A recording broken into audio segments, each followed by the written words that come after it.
आप सबका इस नई कहानी में स्वागत है। पुराने समय की बात है। एक महिला जब भी अपने परिवार के लिए खाना बनाती तो वह एक बड़ी रोटी अलग से बना लेती और उसे अपने घर के बाहर खिड़की पर रख देती ताकि कोई ज़रूरतमंद या भूखा व्यक्ति उसे खाकर अपनी भूख शांत कर सके। एक बूढ़ा फकीर रोज दोपहर को उस घर के बाहर से गुजरता और उस रोटी को खिड़की से उठा लेता और रोटी लेकर यह कहता हुआ आगे बढ़ जाता कि आप जो बुरा करते हैं वो आपके साथ रहता है, आप जो अच्छा करते हैं वो आपके पास वापस आता है। यह सिलसिला काफ़ी लंबे समय तक चलता रहा। वह औरत रोज़ खिड़की पर रोटी रख देती और वह बूढ़ा फकीर रोज़ आता और रोटी लेता और हर रोज़ वही एक शब्द कि आप जो बुरा करते हैं वो आपके पास रहता है, आप जो अच्छा करते हैं वो आपके पास वापस आता है दोहराता हुआ वहां से चला जाता। उस फकीर के मुंह से एक ही शब्द रोज रोज सुनते वो औरत परेशान हो गई। उसने सोचा कितना स्वार्थी है यह बूढ़ा, मैंने इसके लिए खाने के लिए रोटी रखती हूँ लेकिन आज तक इसके मुंह से धन्यवाद का एक शब्द तक नहीं निकला और पता नहीं रोज क्या एक ही शब्द बड़बड़ाता रहता है। मुझे तो उसके कहने का मतलब भी समझ नहीं आता। उस औरत ने निश्चय कर दिया कि वह उस बूढ़े से पीछा छुड़ा देगी। इसके लिए उसने एक तरकीब सोची। उसने अगले दिन उस बूढ़े की रोटी में जहर मिला दिया। जब वे उस जहरीली रोटी को खिड़की पर रख रही थी तो उसका हाथ कांपने लगा। उसने सोचा यह मैं क्या कर रही हूँ, ये तो पाप है।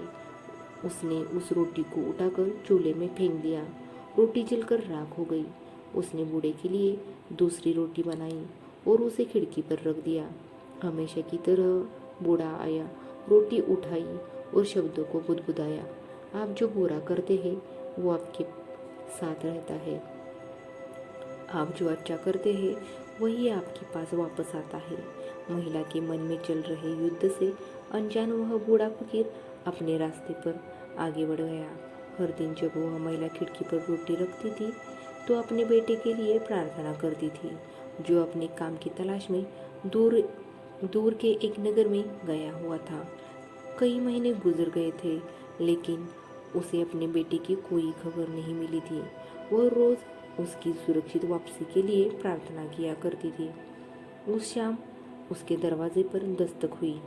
जैसे ही उसने दरवाज़ा खोला वह अपने बेटे को दरवाजे पर खड़ा देखकर हैरान रह गई। वो बहुत ही दुबला पतला हो गया था। उसके कपड़े बुरी तरह से फटे हुए थे। वो भूखा और कमजोर लग रहा था।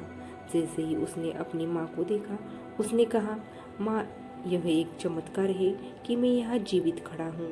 जब मैं सिर्फ एक मील दूर था तो भूख के मारे मैं इतना कमजोर और व्याकुल था कि मैं चक्कर खाकर गिर पड़ा। मेरे अंदर एक कदम चलने की भी हिम्मत नहीं थी। मैं मर जाता। लेकिन तब भी एक बूढ़ा फकीर वहाँ से गुजरा। मैंने उससे एक निवाला खाने के लिए मांगा लेकिन उसने मुझे एक पूरी रोटी दे दी। उसने कहा, मैं हर रोज़ सिर्फ यही एक रोटी खाता हूँ लेकिन आज मैं ये तुझे दूंगा क्योंकि तेरी ज़रूरत मुझसे बड़ी है। माँ ने पूछा पूछा कौन था वह बूढ़ा?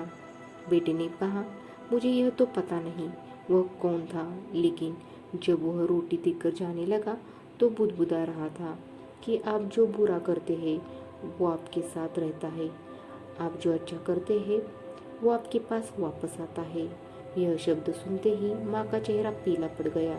वह सदमे में आकर दीवार से टिक गई। उसे वह जहरीली रोटी याद आई जो उसने आज सुबह ही बनाई थी।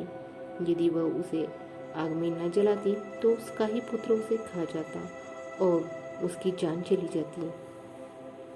अब जाकर उसे उस बूढ़े फकीर की बात समझ आई कि आप जो बुरा करते हैं वह आपके साथ रहता है, आप जो अच्छा करते हैं वह आपके पास वापस आता है।